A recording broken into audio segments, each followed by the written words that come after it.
Hello friends, welcome back to this channel. दोस्तों, इस video में वोडाफोन आइडिया से जुड़ी हुई एक लेटेस्ट अपडेट मैं आप लोगों से डिस्कस करूंगा। लेकिन उससे पहले आप लोगों से रिक्वेस्ट रहेगी, अगर आप चैनल को फर्स्ट टाइम देख रहे हैं, मेक श्योर कि सब्सक्राइब करके बेल आइकन को हिट कर लीजिए और डीमेट या ट्रेडिंग अकाउंट के लिए डिस्क्रिप्शन बॉक्स में लिंक दिया गया है। दोस्तों, अगर हम आज देखें तो इसका स्टॉक प्राइस 8.60 पे ओपन होकर के 8.15 का लो बना डाला और 8.65 का हाई और 12 करोड़ 22,99,874 टोटल वॉल्यूम 8.15 के ऊपर लगभग 5.78%। आप देख सकते हैं, मोटा मोटा अगर मैं बोलूँ तो 6% की गिरावट के साथ ये बंद हुआ। करस्पॉन्डिंग मार्केट कैप 26,176 करोड़ रुपए, डिलीवरी परसेंटेज 31.7% है out of 1 crore 58 lakh something total volume. अगर हम बात करें दोस्तों सीधे खबर की, तो खबर को जानना बहुत ज़रूरी है और कहीं ना कहीं ये सारी वो बातें जो है मैंने आपसे जो बार बार डिस्कस करी है वो सामने उभर के आ रही हैं। अब देखिए, अर्निंग्स कॉल के दौरान रविंद्र टक्कर जी की तरफ से कुछ बातें बताई गई और इन्हीं बातों को मैं आपके सामने रखना चाहूँगा। मैं कोई भी बात अपने मन से नहीं बोल रहा हूँ।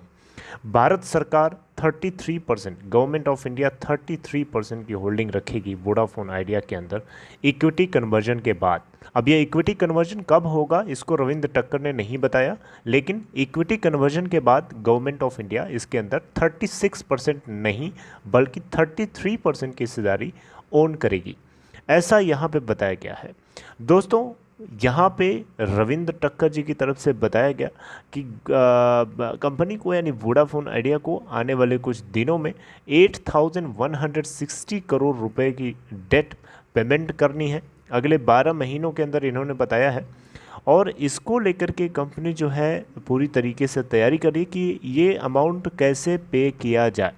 डिपार्टमेंट ऑफ टेलीकम्युनिकेशन की तरफ से इन्होंने बताया कि नेट प्रेजेंट वैल्यू यानी एनपीवी जो है, जो इस इंटरेस्ट से एक्रूड होगा उसको कैलकुलेट कर लिया गया है 4 ईयर के एडजस्टेड ग्रॉस रेवेन्यू और स्पेक्ट्रम से जुड़े हुए पेमेंट्स को लेकर के। और ये जो डेटा आया है दोस्तों 16,133.1 करोड़, ये किसकी कैलकुलेशन है? ये डॉट की कैलकुलेशन है। वोडाफोन की कैलकुलेशन अप्रॉक्सीमेटली 16,000 करोड़ थी और डॉट की कैलकुलेशन जरा देखिए 16,133.11 करोड़।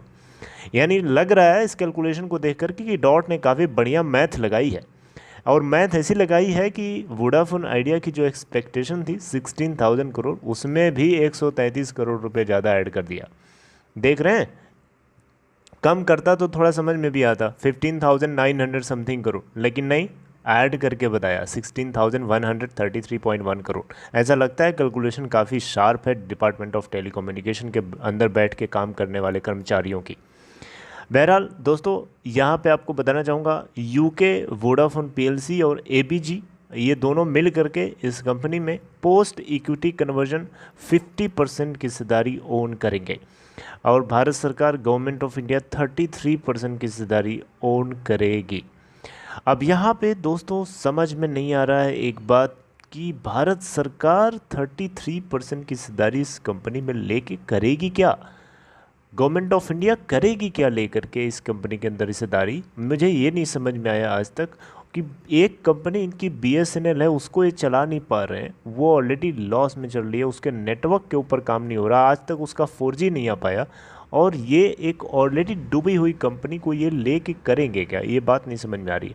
अगर इनको मदद करनी है तो इस कंपनी को सबसे पहले इस तरीके की मदद की जाए कि ये कंपनी अपने बिजनेस को सक्सेसफुली रन करके प्रॉफिट जनरेट करे। प्रॉफिट जनरेट नहीं कर रही है। पिछले कई क्वार्टर से, जब से मर्जर हुआ है तब से लेकर के आज तक इसने 1 रुपया भी प्रॉफिट जनरेट नहीं किया और इस कंपनी के अंदर भारत सरकार 33% की हिस्सेदारी लेके क्या करेगी?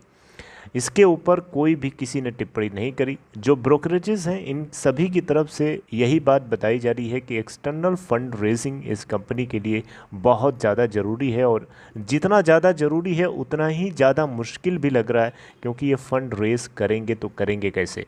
रविंद्र टक्कर जी की तरफ से ये इस बात के ऊपर इस क्वेश्चन करा गया फंड को लेकर के, तो इन्होंने जवाब दिया कि जो कंपनी है यानी वोडाफोन आइडिया का मैनेजमेंट जो है एक्टिवली इन्वेस्टर से और बैंक से लगातार बातचीत करने में लगा हुआ है फंड रेसिंग को लेकर के और ये उम्मीद करते हैं कि जल्दी ही 10,000 करोड़ रुपया का फंड अमाउंट जो है रेज हो सकता है। ये उम्मीद कर रहे हैं, ये आज से नहीं उम्मीद कर रहे हैं, ये पिछले कई क्वार्टर से उम्मीद कर रहे हैं, ये बात आपको पता है। और फिर भी अभी भी ये उम्मीद ही कर रहे हैं।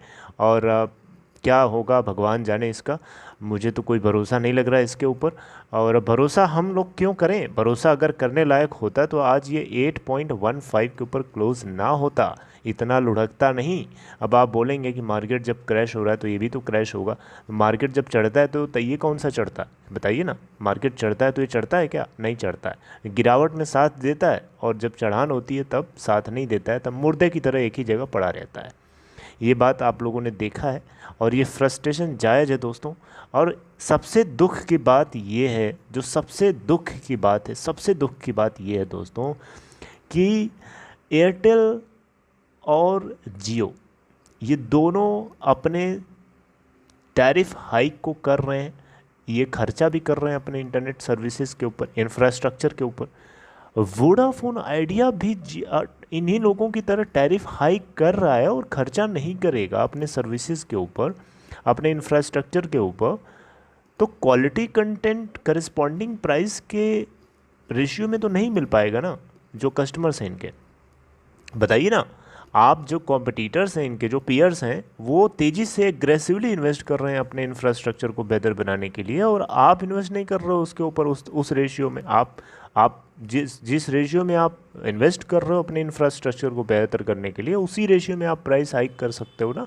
आप उससे ज़्यादा करोगे तो डेफिनेटली आपके कस्टमर्स आपको छोड़ के भाग जाएंगे। बताइए बताइए, मजाक नहीं कर रहा हूँ मैं, ये सीरियस एक क्वेश्चन है। और ये इस चीज़ के अंदर आर्टिकल में मेंशन भी किया गया है। एक बहुत ही फनी पार्ट है, मजाक है एक तरीके का, कि टैरिफ हाइक में आप साथ साथ हो और सर्विसेज प्रोवाइड करने में आप कमज़ोर क्यों हो। फिर आपके अभी भी 4G कस्टमर्स, अगर मैं आपको बताऊं तो टोटल 118 मिलियन के आसपास हैं, और टोटल वोडा आइडिया के पास आज की डेट में 245 मिलियन में मान लेता हूं मोटा मोटा इनके टोटल कस्टमर्स हैं। इसमें से 118 मिलियन 4G कस्टमर्स हैं। अब बताइए जो डिफरेंस है 245 माइनस 118 का, ये इतने मिलियन कस्टमर्स इनके अभी भी 2G और 3G पे चल रहे हैं। अभी भी ये पैन इंडिया बेसिस पे 4G इंफ्रास्ट्रक्चर के ऊपर काम नहीं कर पा रहे हैं। तो बताइए कैसे होगी ग्रोथ, कैसे होगी तरक्की, बताइए, बहुत बड़ा सवाल है। आप लोग क्या सोचते हैं कमेंट बॉक्स में बताइए। और किसी भी तरीके की, इस तरीके की, मैं किसी भी तरीके से मैं नेगेटिव खबरें नहीं बताना चाहता हूं आप लोगों से, बस पॉजिटिव मैं बताऊंगा तो आप लोग भी कहेंगे कि ये अंधेरे में रख रहा है। पॉजिटिव सुनना अच्छा लगता है, सबको अच्छा लगता है, लेकिन नेगेटिव पॉइंट्स को अगर आप इग्नोर करेंगे तो उसका असर तो आपको झेलना पड़ेगा ना। तो बेटर है कि आप उन चीज़ों को काउंटर देखें उस चीज़ को, और बेटर है कि ये चीज़ मैनेजमेंट की आंखों में घुसनी चाहिए, बात आंखों में, उसके कानों में ये चीज़ बात जानी चाहिए कि क्या गलती हो रही है, क्या कमी है, ताकि वो उसके ऊपर काम करके अपने आप को सुधार सके, ताकि आने वाले टाइम में, आने वाले क्वार्टर्स में बेहतर नंबर्स देखने को मिले। हम यही उम्मीद करेंगे, इसी उम्मीद के साथ हम लोग बातचीत करते हैं हर दिन। मिलूँगा आपसे नेक्स्ट टाइम, टेक केयर।